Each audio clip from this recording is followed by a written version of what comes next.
Hey everyone, welcome back to my channel. My name is Zara and today we are going to be doing the Golden Girls book tag.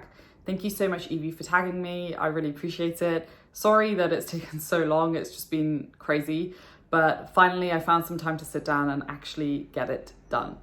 So for the first question, a book exploring sexuality and relationships. I'll be honest, I haven't read that many books about exploring sexuality, but one of my favorite books that I read last year and one of my favorite books of all time is Aristotle and Dante Discover the Secrets of the Universe.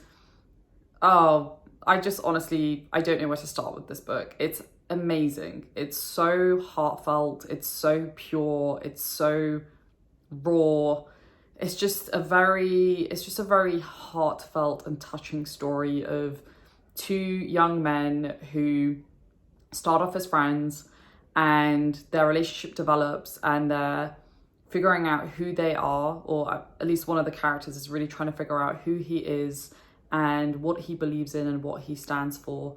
And you know, there is discussion about sexuality and there's a lot of development between the two main characters, but it's just so beautiful. It's such a beautifully written book. It's one of the few books that I purchase for pretty much everyone that I know, because it's just very heartfelt and very heartwarming and touching, and I can't wait for the second book to come out this year. So love it.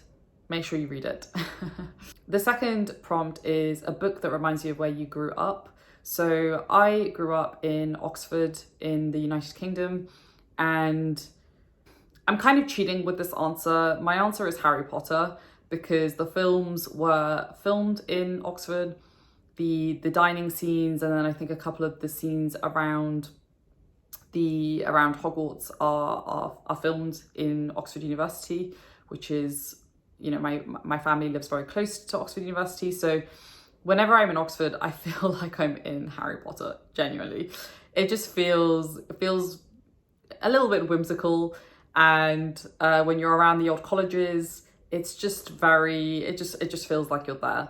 They filmed quite a lot of the scenes in Magdalen College, which is one of the most well-known colleges of Oxford University. And whenever I walk past it, I feel like I'm going to see Harry, Hermione, or Ron somewhere. You know, I'm cheating because obviously that's not in the book. The book isn't set in Oxford. You know, Harry lives in Surrey, but it kind of, whenever I read Harry Potter, I kind of think about it. I kind of think about home, and it gives me very warming feelings. So Harry Potter. A book that made me feel smarter. So I actually picked a non-fiction book for this, and the book that I picked was The Fabric of Reality by David Deutsch. David Deutsch is one of my favorite scientists. He writes science in a really accessible way. But the thing that I will say is that this book didn't make me feel smarter. It actually made me feel incredibly dumb. I've read the book 4 times, and every single time I read it, I learn something new. So by extension, I feel like I'm getting smarter slowly, but it doesn't make you feel smart. It makes you feel incredibly stupid, because there's some crazy stuff in that book. I strongly recommend it. If you want something that's a little bit challenging and that is going to make you question and think about a lot of the things around us and the way that our world operates at a very fundamental level, go read it. I strongly recommend. I'm also going to be reading more of his other books this year, so I'm excited. The next prompt is a book featuring a character giving their life story. For this one, I picked The Last Kingdom. I read The Last Kingdom 2-3 years ago. I read the first 6 books back to back. I think I read the first 5 books, and then I've got the 6th book, and then I think the 7th book has just come out. I might be wrong, but I'm very close to catching up. I need to read the next book at some point, but The Last Kingdom is told from the perspective of Uhtred, and it's told in retrospect. So you're kind of following his story, and he's telling it to somebody. I can't remember who he's telling it to. It's been a while since I've read it, but I vaguely remember him telling the story to somebody. I think it might be his child, but don't quote me on that.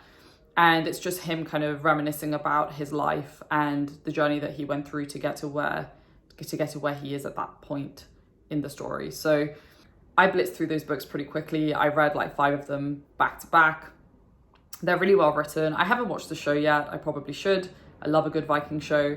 But I just haven't had the time, to be honest. But I will be picking up I think it's the 6th book soon, and then I'll try and get the new one as well. But I think that's going to be a task for next year. But great books. They're really, really, really interesting. And they're historical fiction just done incredibly well. So if you like good historical fiction, read Bernard Cornwell. A book you love to hate. I don't really hate many books, to be honest. There are books that I don't particularly like, but I always learn something from a book that I don't like. So I can't hate it because it's taught me something. But the book that I picked for this one was American Royals. I read it this year. It was actually, sorry, it's not the first American. The first American Royals was all right, actually, but the second one, I feel like I wasted time. And it was just really frustrating because I actually quite enjoyed the first one and I kind of expected the second one to be better, but the second one was not very good. And I like skim read it. I very rarely skim read my books, but I skim read it just to get to the end, just to know what happened at the end. And it was pretty, I guessed everything pretty much in book 1. So if you want something light, well, I don't want to say it's light because there are some interesting themes that it tries to tackle. I just don't think it tackles them very well. There's a lot of words that don't need to be in it. So American Royals too. In contrast, a book that you love to read over and over. I'm actually going to pick 2 books because why not? The first book is my favorite book of all time. Anybody who knows me reasonably well will not be surprised by either of these answers. But the first one is The Three Musketeers by Alexandre Dumas. Alexandre Dumas is one of my favorite authors. Three Musketeers, I will do a dedicated video talking about why I love The Three Musketeers so much. But ultimately, it's a book about friendship and loyalty and identity. Those are 3 things that I personally think about a lot. I personally grapple with. It's about honor and being true to who you are and being true to the people around you. And those are things that are really important to me as an individual. And it's just amazing. I'm not going to go into it now because I do want to do a separate video on it, but I own like 6 different copies of this book. I own special editions. I own mass paperback editions. I will buy more throughout my life because it's just so amazing. But it's one of my favorite books for a reason. And if you've never read it, please go and buy it. Just spend a weekend reading it. And I promise you, you will come out of it feeling like you've lived a richer life. Honestly, it's just amazing.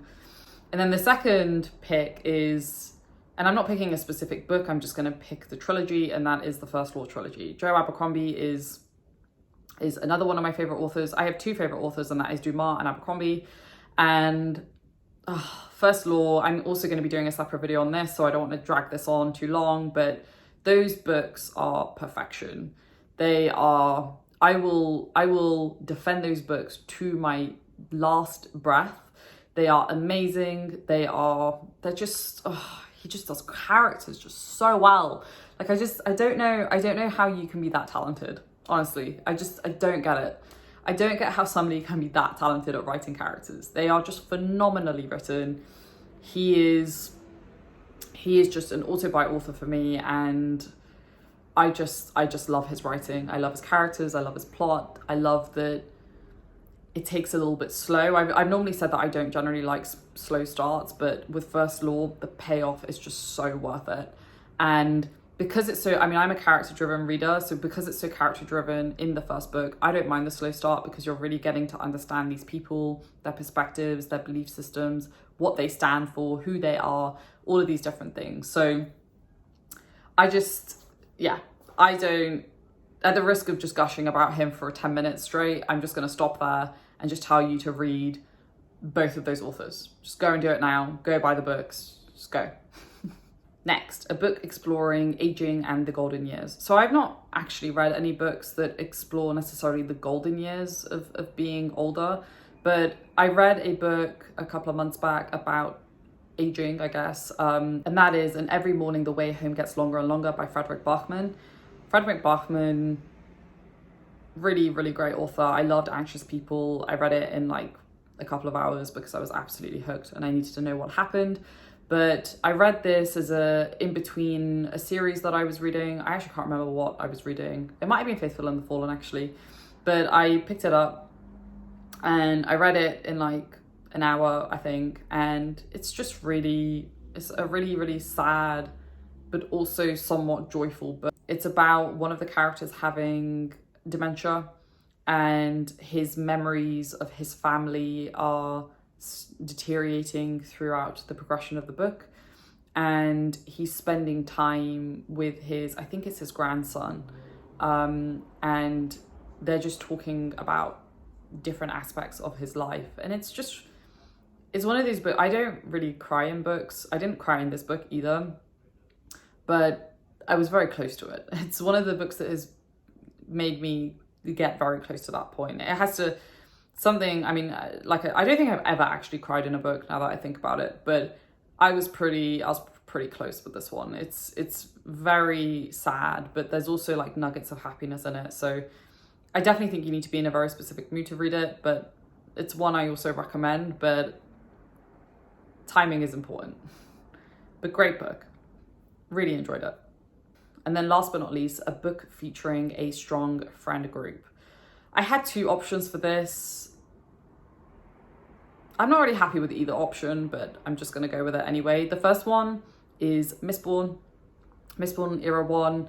You know, the main character that you're following, Vin, she starts out as being this kind of lonely, very isolated individual, and then you see her progression through the 3 books, and she builds this really she has this really amazing friend group around her, this group of people who trust each other and love each other and will do anything for each other. And I love it. I love the friendships in Mistborn.